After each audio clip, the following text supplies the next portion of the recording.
Halo, apa kabar? Saat ini Anda menyimak Berita Medan bersama saya, Frin Mariana. Sejumlah berita menarik akan kami sajikan untuk Anda dan berikut 3 berita utama hari ini. Polisi ringkus pengedar 5 kg ganja di Jalan Lintas Sumatera Aceh, Kabupaten Pakpak Barat. Seorang bocah di Mandailing Natal diserang kawanan monyet saat bermain bersama teman-temannya. Perayaan Imlek Komunitas Tionghoa Indonesia di Deli Serdang, gelar pertunjukan barongsai dan sosialisasi agar warga tidak golput.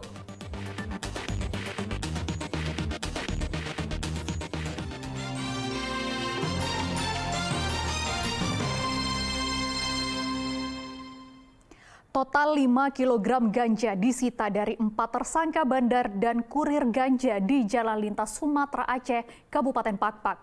Terungkapnya jaringan bandar dan kurir ganja ini berawal dari kecurigaan polisi terhadap tersangka yang mengendarai motor bodong.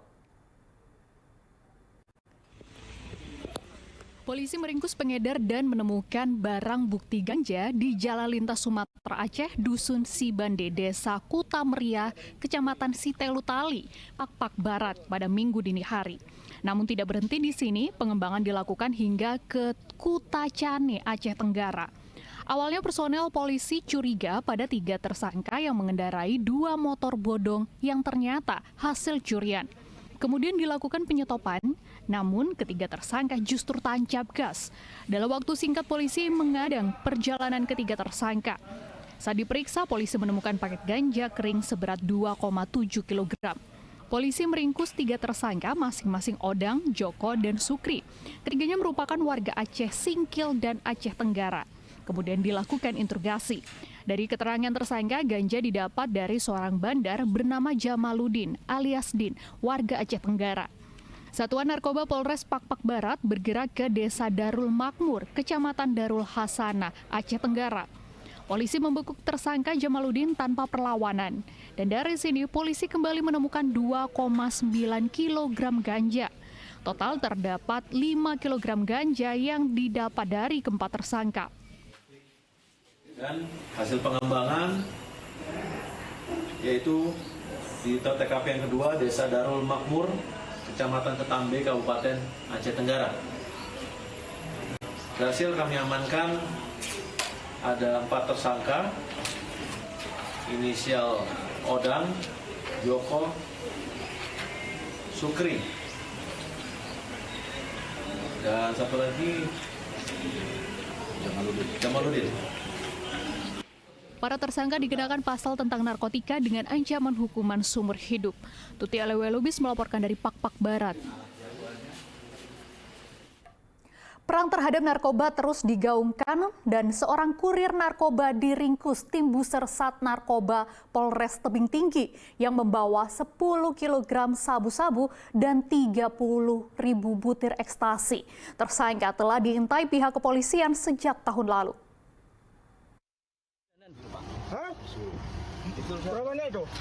Satuan Narkoba Polres Tebing Tinggi menangkap tersangka Amir Rindi, seorang pria berumur 34 tahun warga Rokan Hilir, Provinsi Riau di Jalan Lintas Sumatera atau Jalinsum Perlompongan, Kecamatan Air Batu, Kabupaten Asahan.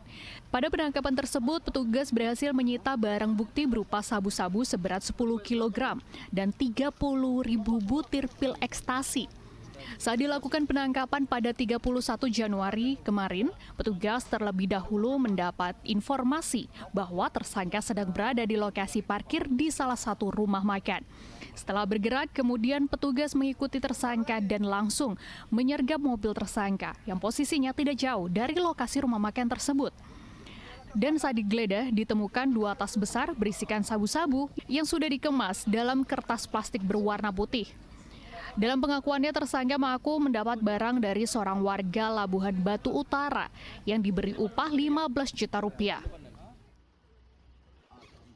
Warna coklat emas yang berisi serbuk kristal putih, diduga narkotika jenis sabu berat lebih 10 kg.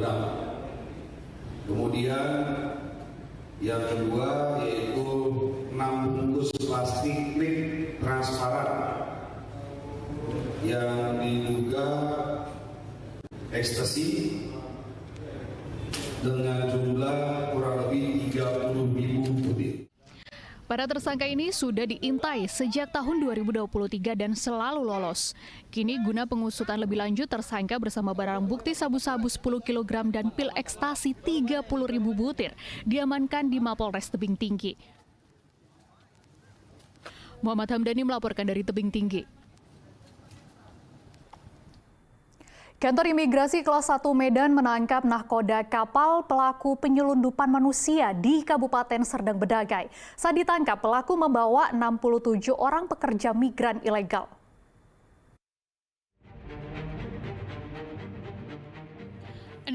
Pekerja migran ilegal menggunakan satu kapal tongkang untuk ke Indonesia dari Malaysia. Kapal pengangkut dinakodai oleh tersangka berinisial MZ alias Rembo, melewati perairan dan menghindari pemeriksaan. Para penumpang pun harus diturunkan berjalan kaki di sekitar bibir pantai serta mencegah kandasnya kapal. Ketika tiba di dekat pantai Kuala Putri, Desa Kuala Lama, Pantai Cermin, Serdang Bedagai, kedatangan mencolok para pekerja migran itu dilaporkan warga ke Imigrasi Kelas 1 Medan. Setelah diinterogasi bersama Polres Serdang Bedagai, didapati 67 pekerja migran ilegal tanpa paspor. 5 orang diperiksa sebagai saksi, diantaranya anak buah kapal serta penumpang selaku tindak pidana penyelundupan manusia. Tersangka MZ alias Rambo merupakan nelayan yang bekerja kepada seorang agen pekerja migran ilegal untuk menangani transportasi Malaysia pesisir timur Sumatera Utara. MZ telah 4 kali membawa pekerja migran masuk ke Indonesia dengan bayaran 6 juta rupiah. Sementara tarif yang dibayarkan para korban tindak pidana penyelundupan manusia dikenai biaya 4 hingga 5 juta per orang. Sebagian besar tidak ada paspornya. Hanya satu orang paspornya ada. Kan dia ini hanya sebagai pengantar atau ikut sebagai perekrut, Pak? Pengantar sekaligus perekrut juga. Perekrut? Iya, karena sudah 4 kali. Pelaku dijerat Undang-Undang tentang Keimigrasian dengan ancaman hukuman 5 tahun penjara serta denda 1 miliar rupiah. Sementara ke-67 korban penyelundupan telah dipulangkan ke daerah masing-masing di luar Pulau Sumatera oleh Badan Perlindungan Pekerja Migran Indonesia.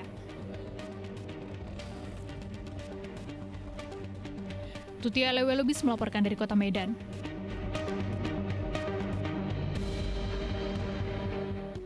Peristiwa ini bisa menjadi peringatan agar para orang tua tidak lalai dalam mengawasi anaknya. Seorang bocah berusia 4 tahun tewas tenggelam saat bermain di sebuah kafe. Bocah laki-laki itu diduga luput dari pengawasan orang tuanya yang sedang mengikuti arisan.